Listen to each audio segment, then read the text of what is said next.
माँ लक्ष्मी की अद्भुत कहानी। दोस्तों, हिंदुओं में अनगिनत देवी और देवताएं हैं। वैसे तो हिंदू सभी देवी देवताओं को पूरे मन से पूजते हैं, लेकिन लक्ष्मी माता का हर भारतीय के मन में अलग ही स्थान होता है। आखिर माता लक्ष्मी धन की देवी जो है। आज की कहानी माता लक्ष्मी के सभी भक्तों को समर्पित करता हूँ। आशा है आप कहानी पूरी पढ़ेंगे और आपको पसंद आएगी। एक बार बैकुंठ लोक में भगवान विष्णु जी अपने आसन शेष नाग पर बैठे बैठे उब गए, तो उन्होंने सोचा चलो पृथ्वी लोक घूम कर आता हूँ। वैसे भी कई साल बीत गए थे धरती पर गए, इसलिए वह फटाफट अपनी यात्रा की तैयारी करने लगे। विष्णु जी को तैयार होता देख लक्ष्मी जी ने उनसे पूछा, आज सुबह सुबह कहाँ जाने की तैयारी हो रही है स्वामी? विष्णु जी ने कहा, हे प्रिय, मैं पृथ्वी लोक पर घूमने जा रहा हूँ। तो कुछ सोचकर लक्ष्मी जी ने कहा, हे भगवान, क्या मैं भी आपके साथ पृथ्वी लोक आ सकती हूँ? विष्णु जी ने 2 पल सोचा, फिर कहा, एक शर्त पर तुम मेरे साथ चल सकती हो। तुम पृथ्वी पर पहुंचकर उत्तर दिशा की ओर नहीं देखोगी। लक्ष्मी जी के मन में आया कि प्रभु ऐसी शर्त क्यों रख रहे हैं, लेकिन ज्यादा प्रश्न करने पर वो नाराज होकर उन्हें ले जाने से कहीं मना ना कर दे, इसलिए लक्ष्मी जी ने हाँ कह दिया। अपनी बात मनवा ली और सुबह सुबह माँ लक्ष्मी और भगवान विष्णु धरती पर पहुंच गए।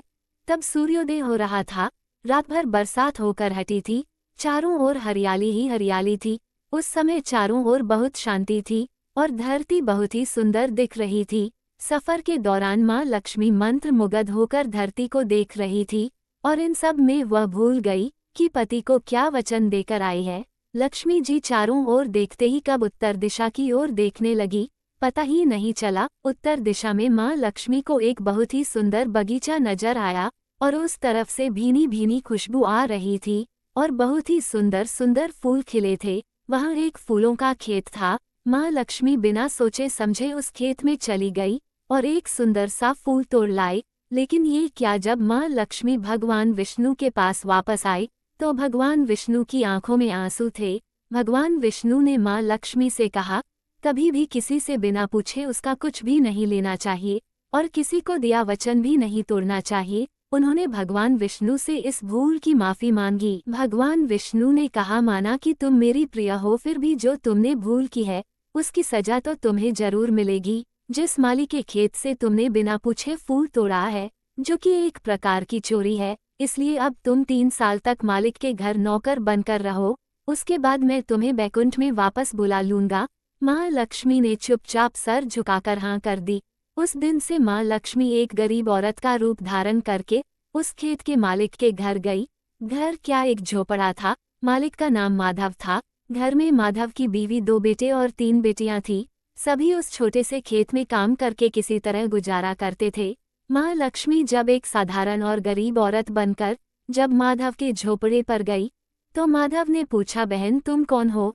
मुझसे इस समय तुम्हें क्या चाहिए? तब माँ लक्ष्मी ने कहा, मैं एक गरीब औरत हूँ, मेरी देखभाल करने वाला कोई नहीं, मैंने कई दिनों से खाना भी नहीं खाया, मुझे कुछ भी खाना दे दो, इसके बदले मैं तुम्हारे घर का काम भी कर दिया करूँगी, बस मुझे अपने घर में एक कोने में आसरा दे देना। माधव गरीब जरूर था किंतु बहुत ही अच्छे दिल का मालिक था। उसे दया आ गई, लेकिन उसने कहा, बहन मैं तो बहुत ही गरीब हूँ, मेरी कमाई से मेरे घर का खर्च मुश्किल से चलता है। अगर मेरी 3 की जगह 4 बेटियां होती तो भी मैंने गुजारा करना था। अगर तुम मेरी बेटी बनकर जैसा रूखा सूखा हम खाते हैं उसमें खुश रह सकती हो तो अंदर आ जाओ। माधव ने माँ लक्ष्मी को अपने झोपड़े में शरण दे दी। माँ लक्ष्मी 3 साल उस माधव के घर पर नौकरानी बनकर रही।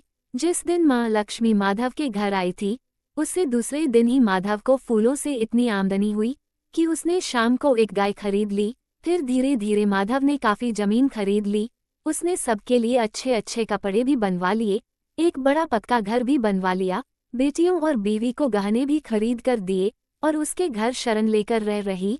लक्ष्मी जी को भी उसने वह सब दिया जो अपनी बेटियों को दिया था। पहले से कहीं ज्यादा सुखी और समृद्ध माधव के मन में हमेशा ये ख्याल आता था कि मुझे ये सब इस महिला के शुभ कदम मेरी झोपड़ी में पड़ने के बाद मिला है। इस महिला ने एक बेटी के रूप में मेरे जीवन में आकर मेरी किस्मत ही बदल दी। 3 साल लगभग बीत गए थे, लेकिन माँ लक्ष्मी अब भी घर में और खेत में काम करती थी। एक दिन माधव जब अपने खेतों से काम खत्म करके घर आया तो उसने अपने घर के सामने के द्वार पर एक देवी स्वरूप गहनों से लदी एक औरत को देखा, ध्यान से देखकर पहचान गया, अरे ये तो मेरी मुँह बोली चौथी बेटी यानी वही औरत है। वो पहचान गया कि ये तो माँ लक्ष्मी है। अब तक माधव का पूरा परिवार बाहर आ गया था और सब हैरान होकर माँ लक्ष्मी को देख रहे थे। माधव बोला, हे माँ, हमें माफ़ कर दीजिए, हमने आपसे अनजाने में ही घर और खेत में काम करवाया है। माँ, ये कैसा अपराध हो गया, हे माँ, हम सबको माफ़ कर दो। माँ लक्ष्मी मुस्कुराई और बोली, हे माधव, तुम बहुत ही अच्छे और दयालु व्यक्ति हो। तुमने मुझे अपनी बेटी की तरह से रखा, अपने परिवार के सदस्य की तरह से मान दिया। इसके बदले में मैं तुम्हें वरदान देती हूँ कि तुम्हारे पास कभी भी खुशियों की और धन की कमी नहीं होगी।